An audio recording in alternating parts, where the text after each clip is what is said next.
This will be a day long remembered. Now I am the master.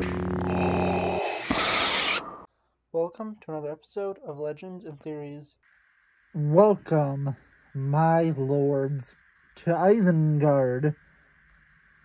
And of course, welcome to my review of the Tower of Orthanc Lego set. This is probably the biggest and in terms of height, and it is definitely the most expensive in terms of price Lego Lord of the Rings set, where at best case scenario, and I mean this is the extremely rare case that I managed to find, you could get this for $500, and that's basically the low end, which is what Rivendell goes for.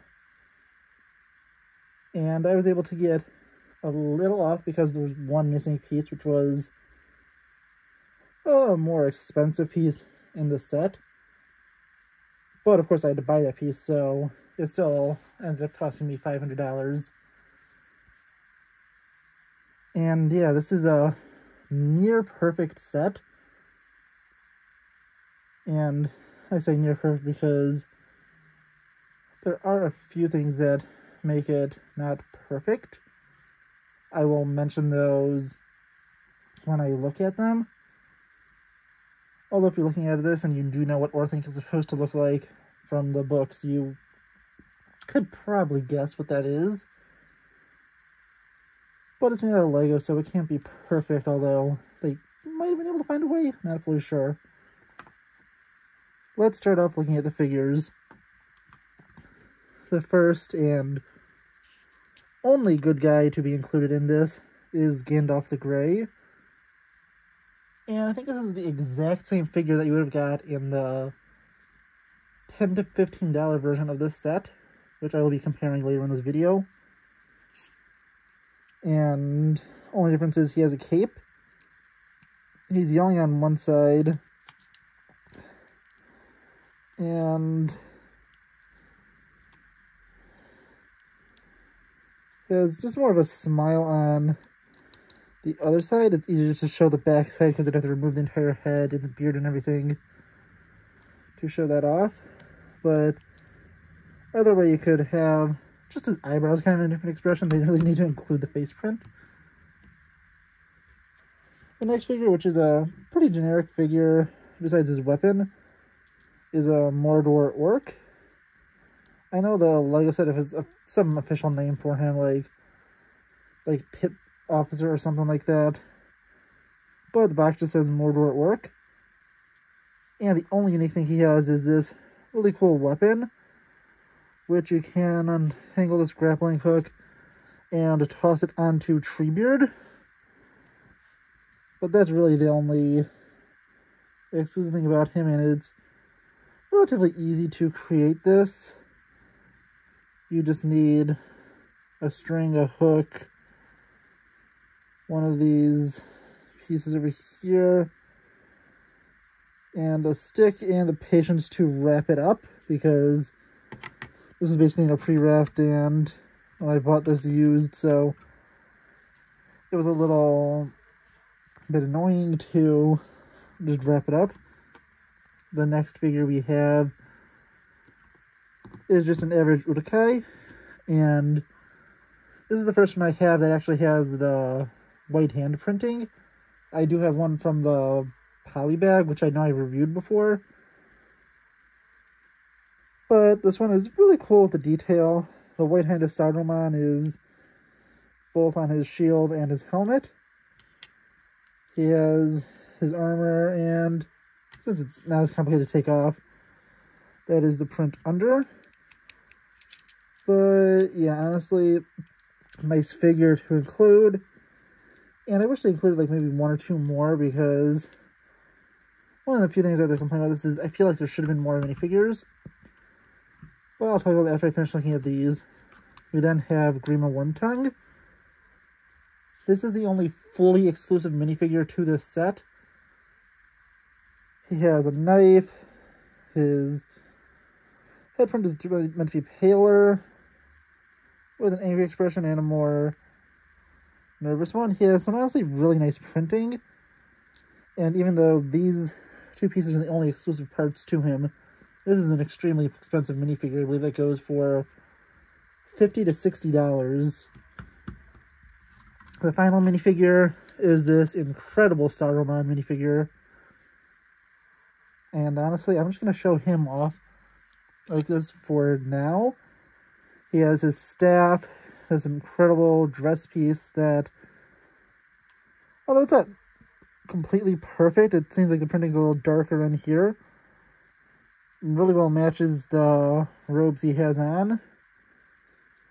And yeah, instead of taking this extremely expensive minifigure apart, because I don't want to be messing with that dress piece at all, I will show off this version of him, which came in the Wizard Battle. I have two of these, so I'm way more willing to mess with that. And this is the same figure besides the dress piece, although it does include this extra pair of legs, so he can sit on his throne and stuff. But he has this incredible head that just perfectly captures Sir Christopher Lee. He has a more neutral and a little more of a angry expression, and this was also used in the Count Dooku minifigure, which just makes it so much better. But yeah, looking at that, it is already making it a really solid set figure-wise. There's also Gwai here, and this just says Eagle, or the Great Eagle or something. This is the character of Gwai here, who would rescue Gandalf off of the Tower of Orthanc so he could escape. And yeah, honestly, this is, although the same build as other Great Eagles, this is a really cool figure with the ability for you to flap the wings. Not much else, but if you attach one of those pieces that have the stud on the back, that attaches to the neck, you could have him carrying characters, or you could have them riding on him. I don't know if this piece existed at the time, but I wish they included one of those ones that it's a clear stick that you can kind of have him just flying on the outside of Orthanc to try and rescue Gandalf. But yeah, it's a really cool figure. I think the two figures that should have been included also is Merry and Pippin. Pippin was exclusive to the Mines of Moria, and Merry was exclusive to Weathered Happenings. Would have been a nice place to get a second copy of them, since you do get second copies of most of the Fellowship besides them, Sam, and Boromir. I think this would have been perfect, and maybe including an extra Uruk-hai and maybe even an armored version of Lurtz would have just made this so much better. But still, it's a really good minifigure selection. And I looked at all the ones you can definitely say are minifigures, but there's one more buildable figure that's an awesome inclusion to this, and one that, even though like only two pieces on him are exclusive, this figure also goes for a lot of money. Although it's, he has more pieces, so this is Treebeard. And I will zoom in on him a little bit more since he is a build. He has one arm that can move in technically 360 if the leg wasn't there, but it's only about 270. And since I'm not going to go get a protractor, I don't measure how much it's going to be cutting off by his leg being there. But that is controlled by this little mechanism at the back. And yeah, you can raise his arm and lower it. That's a nice inclusion, and I'm going to hope that's something for him to throw at Orthanc. Well, I think that would be a little too complicated. But I'm going to raise his arm up. It can stay there. You can move his arm around. And he could grab stuff. So if you wanted him to grab an orc, he could. The other arm is more a simple build. And he has a full range of motion. He could turn around and his knee joints and everything. So he actually has a lot more maneuverability than the typical Lego figure does. A really cool inclusion, and I love that he's part of this set, since this is, you know, more based off of, I'd say, Fellowship of the Ring, besides the fact that Grima and Treebeard are here, because it seems to be depicting more of those scenes. But now to take Treebeard out, we will begin with my look at the tower. In beginning, you can hand up and out and tilt my stand back, and you can get a full view of the tower. This is about, I think, 28, and it's like point something inches tall. We'll just say 29, just you know, so you could, if you do get it, you just have just a little extra room. But yeah, it's kind of hard to see the upper levels of this on my camera, since I have a tripod set up, and this is really tall. If you want a comparison, the height up to the top of it, not including the points, is taller than the Daily Bugle if you go up to the top, not counting the sign or the antenna. Which is impressive, since I think this, when it released, was half the price, although it goes for, or I think, not even a half, I think the Bugle's like $350 right now. I think it's like $100 less. So yeah, the build of it is impressive, and it is caught on a little piece of cardboard. But the thing I don't love about the outside is these gray spaces that are seen. I wish they found a way to make those black, because the thing about Orthanc is it's supposed to be a giant black spire that looks like it was just carved and not built. That was one of the impressive things about it in the books. And although this gray isn't a huge deal, I just wish they found a way to have it black, even if they wanted the floors to be gray. But if we take a look at it, going from the bottom floor, on the outside you have these stairs that lead up to these doors, which you can open.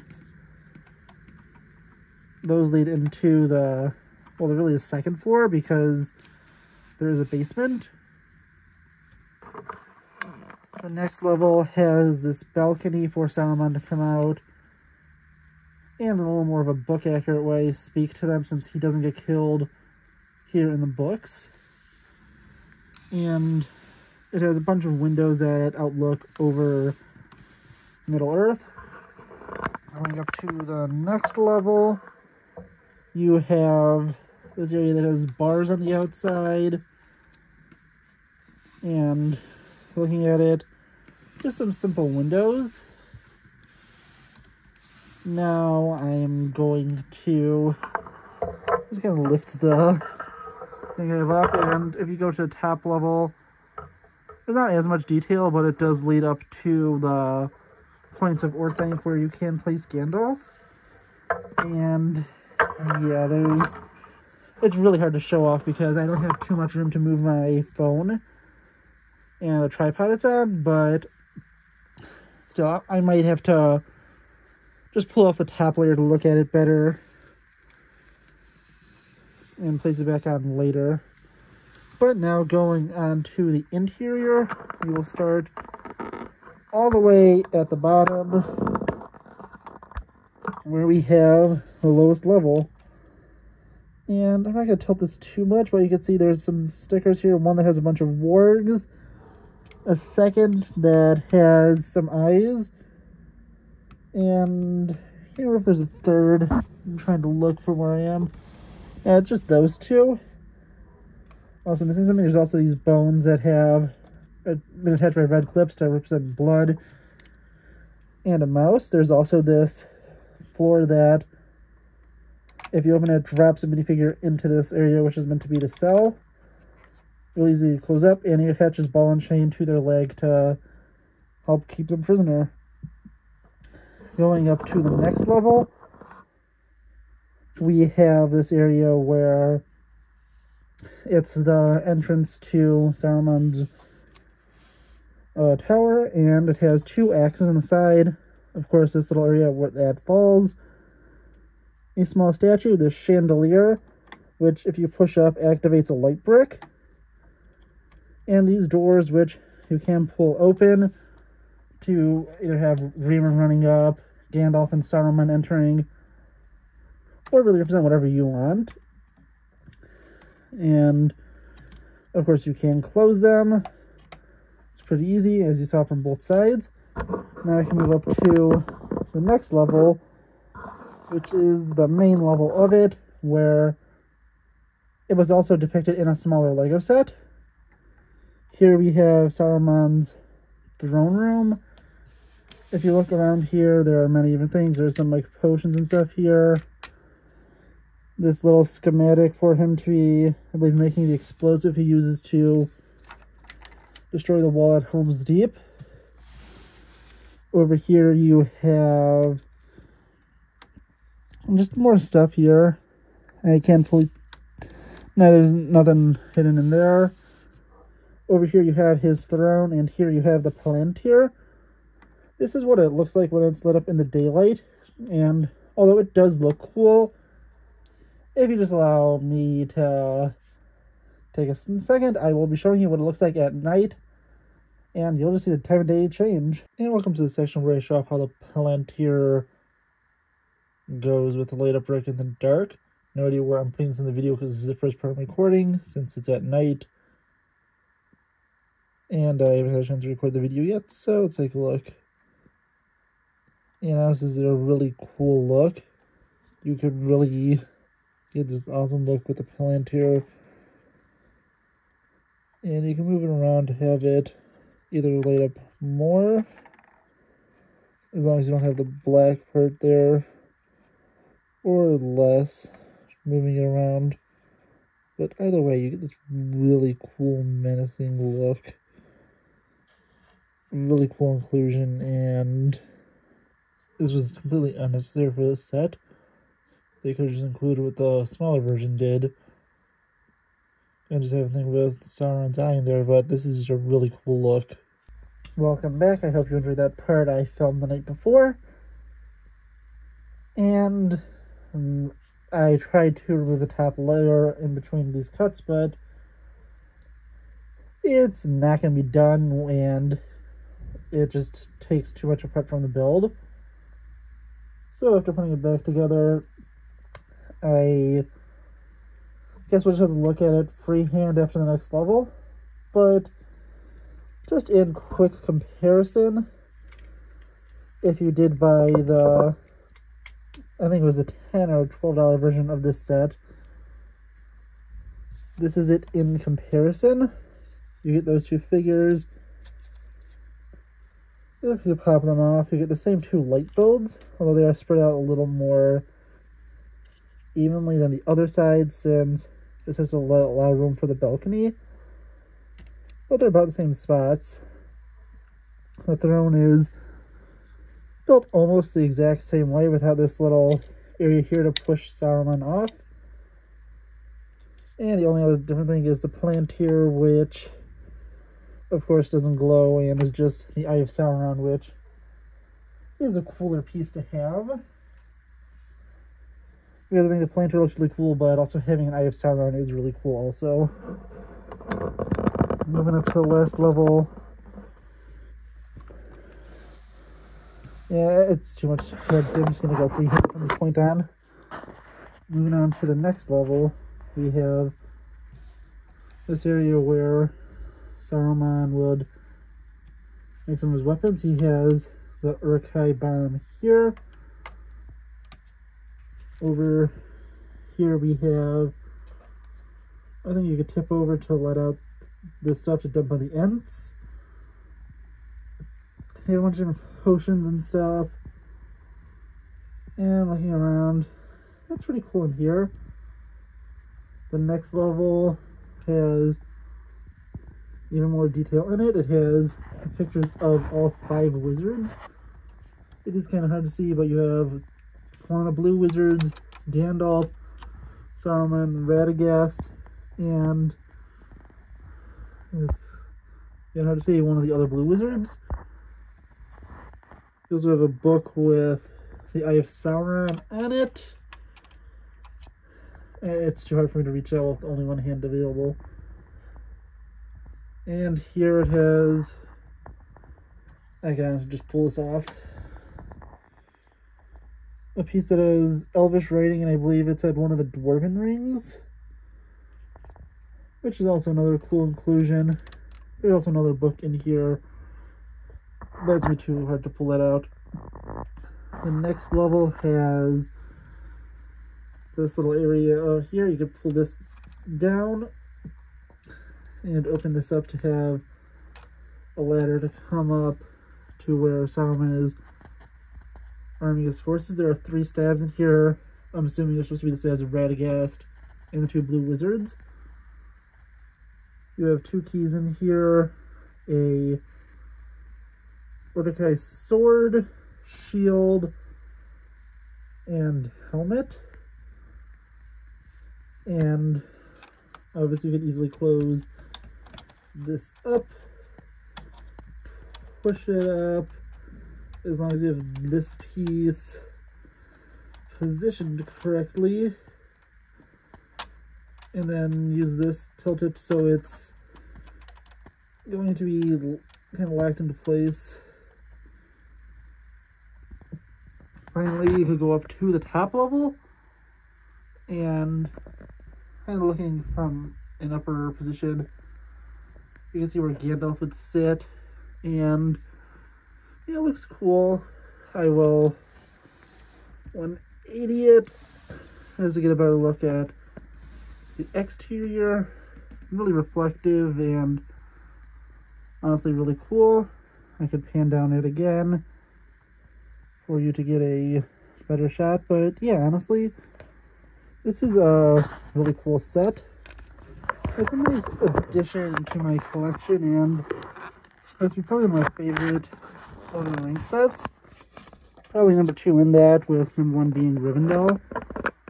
But yeah, honestly, this is really an incredible set, and I want to know what you think. Please let me know in the comments, and I'll see you on the next episode of Legends and Theories. Thank you for watching this episode of Legends and Theories.